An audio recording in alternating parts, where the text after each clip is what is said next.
स्वतःची काळजी स्वतः घ्यावी, कारण आपलं सरकार जनतेची काळजी घेण्याच्या पात्र नाहीये. त्यामुळे आपण स्वतःची काळजी आपणच घेतली पाहिजे. आणि या सर्व बाबी, आता निवडणुका संपलेल्या आहेत, आता जनतेच्या हातात तसं उरलेलंच नाहीये काय की जनता कुठेतरी निर्णय घेऊन काहीतरी कायापालट करेल, अशी वेळ जनतेच्या हातातून निघून गेलेली आहे. मनसे अध्यक्ष राजसाहेब ठाकरे ओरडून ओरडून प्रत्येक भाषणांमध्ये प्रत्येक वेळेस सावध करण्याचा प्रयत्न करत होते, परंतु त्याकडे जनतेने दुर्लक्ष केलं आणि त्यांना बहुमताने जिंकून दिलं. आज राज्यात आणि केंद्रात त्यांचंच सरकार आहे, अनेक राज्यांमध्ये त्यांचं सरकार आहे. तर या सर्व गोष्टींचे परिणाम जनतेला भोगायचे आहेत आणि स्वतःच सांभाळायचं आहे. एकंदरीत जे आता देशामध्ये सध्या चाललेलं आहे आणि आता सध्या दुपारपासून आपण बघताय की भारताचे पंतप्रधान नरेंद्र मोदीजींनी जनतेला आव्हान केलेलं आहे. या उद्देशाने एकत्रित सर्वांमध्येच एक चिंतेचं वातावरण आहे, कारण की ज्या प्रकारे त्यांनी लोकांना सांगितलेलं आहे या गोष्टी संदर्भात, तर त्यावरती एक कुर्ला विधानसभेचे आपण विभाग प्रमुख म्हणून आणि एक सामान्य एकत्रित लोकांना काय आपण आव्हान करतो? खरं तर काल देशाचे सन्माननीय पंतप्रधान नरेंद्र मोदी साहेब यांनी हैदराबादमध्ये एका सभेमध्ये जनतेला मार्गदर्शन करत असताना एक आव्हान केलं की तुम्ही डिझेल पेट्रोलचा आणि गॅसचा वापर कमी करा आणि इथून पुढे 1 वर्ष सोनं खरेदी करू नका. तर हा एक मोठा, एक पूर्ण देशाला धक्का आहे, कारण याचा संपूर्ण जो काही फटका आहे तो सर्वसामान्य नागरिकांना होणार आहे. आज मी तर म्हणेन की करोडो कुटुंब उद्ध्वस्त होणार आहे, त्यामुळे आर्थिक संकटात सापडणार आहेत. आज याच माध्यमातून जर आपण विचार केला, जर भारताने जर तेल खरेदी केलं नाही किंवा गॅस खरेदी केला नाही, कारण आपण वापर कमी करणार आहोत म्हणजे खरेदी सुद्धा कमी होणार, तर मग त्या वाहतूकदारांचं काय होणार जे या व्यवसायाशी संबंधित आहेत? त्या सर्व कंपन्यांचं काय होणार जे या व्यवसायाशी संबंधित आहेत? आज या लॉजिस्टिक्स आणि शिपिंग क्षेत्रावर किती मोठा घात होणार आहे या निर्णयामुळे. अनेक कंपन्या देशोधडीला लागतील, वाहतूकदार देशोधडीला लागतील, कर्जबाजारी होतील. त्याचबरोबर आम्ही डिझेलचा, पेट्रोलचा आणि गॅसचा वापर कमी करायचा म्हणजे नक्की काय करायचं? आम्ही डिझेल पेट्रोलचा वापर न करता आम्ही कसा प्रवास करू शकतो? आम्ही आमच्या कुटुंबाचा उदरनिर्वाह कसा करू शकतो? हा एक मोठा प्रश्न आहे. आणि त्यामध्ये त्यांनी सल्ला दिलाय की तुम्ही मेट्रो आणि पब्लिक ट्रान्सपोर्टचा वापर करा, बसनी जा. तेवढ्या सुविधा आपल्याकडे उपलब्ध आहेत का? मुंबई सारख्या शहरामध्ये मेट्रो सर्व ऍक्टिव्हली काम करतायत का? अद्याप काम सुद्धा पूर्ण नाही झालेलं आहे. हार्डली 1-2 लाईन सुरू आहेत 10-15 लाईन मधून.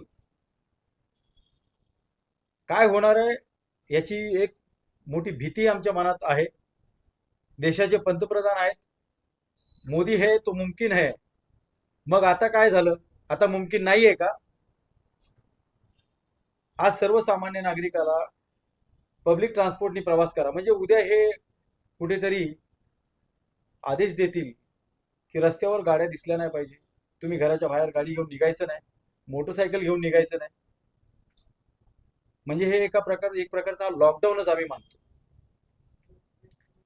आपण या सर्व परिस्थितीतून अगोदरच गेलेलो आहे, ते नैसर्गिक होतं, परंतु हे कुठेतरी आपल्या निर्णयांची चूक आहे आणि ते सर्व जनतेला त्याचे परिणाम भोगावे लागणार आहेत.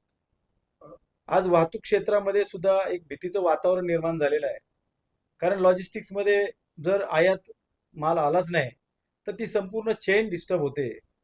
त्यामध्ये सर्व शिपिंग कंपन्या, पोर्ट, वेअरहाऊसवाले, ट्रान्सपोर्टवाले, इम्पोर्टर, एक्सपोर्टर हे सर्वजण एका भीतीच्या वातावरणात जगतायत.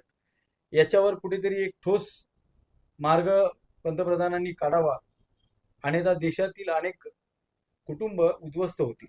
भारताच्या 5 राज्यामध्ये निवडणूक होतात, त्याच्या अगोदर मंत्र्यांनी हा असा भाषण दिलं होतं की कुठलाही आमच्याकडे कमी नाही, किंवा खाण्याचं तेल असू द्या किंवा गॅस असू द्या किंवा पेट्रोल असू द्या. तर आता निवडणूक झाल्यानंतर लगेच मोदीजींनी एक आव्हान दिलंय लोकांना, खाण्याचे तेल कमी वापरावं, डिझेल पेट्रोल कमी वापरावं, गोल्ड खरेदी करू नका. त्याच्यावर आपलं काय म्हणणं? आता कुठेतरी याच्यामध्ये सुद्धा षडयंत्र असावं, कारण त्यांनी याच वक्तव्यामध्ये इलेक्ट्रिक गाड्यांचा वापर करा.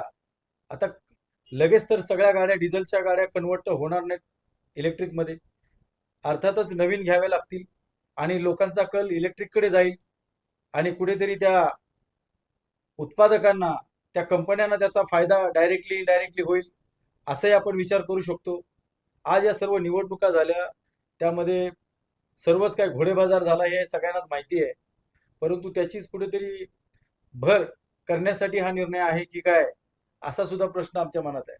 एकंदरीत आदरणीय राजसाहेब नेहमीच सावध करत आलेले आहेत. त्यांनी यापूर्वी सुद्धा आपल्या भाषणातून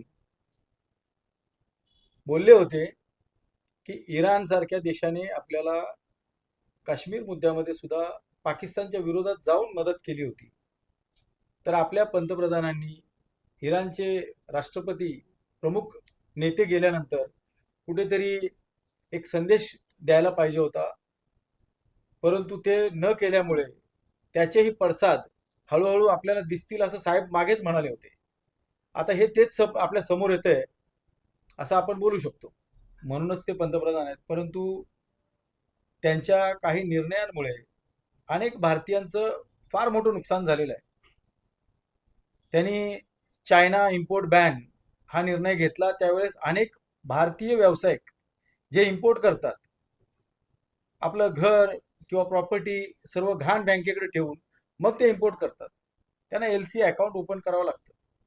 परंतु अशा वेळेस जेव्हा माल चायनावरून भारतात येतो आणि कस्टमच्या कस्टडीत असतो आणि त्यावेळेस आदेश निघतो की चायना इम्पोर्ट बॅन, त्यावेळेस ते कस्टममधून किंवा त्या पोर्टमधून कार्गो क्लिअरच करू शकत नाहीत आणि त्याचं ग्राउंड रेंट डॅमरेज इतक्या मोठ्या प्रमाणात वाढतं की ते त्याच्या खाली दबून कित्येक कुटुंब अगोदरच गेलेली आहेत. आपण त्याकडे पाहिलं सुद्धा नाही. जर आपल्याला अशी बंदी घालायची आहे तर पूर्व कल्पना देणं अतिशय गरजेचं असतं. परंतु अद्याप त्यांनी जे पण निर्णय घेतले, नोटबंदी असो, GST असो, एकदाही पूर्वकल्पना दिलेली नाही. रात्री यायचं आणि सांगून जायचं की उद्यापासून हे बंद आहे. हे कुठेतरी हुकुमशाही सारखं वाटतं.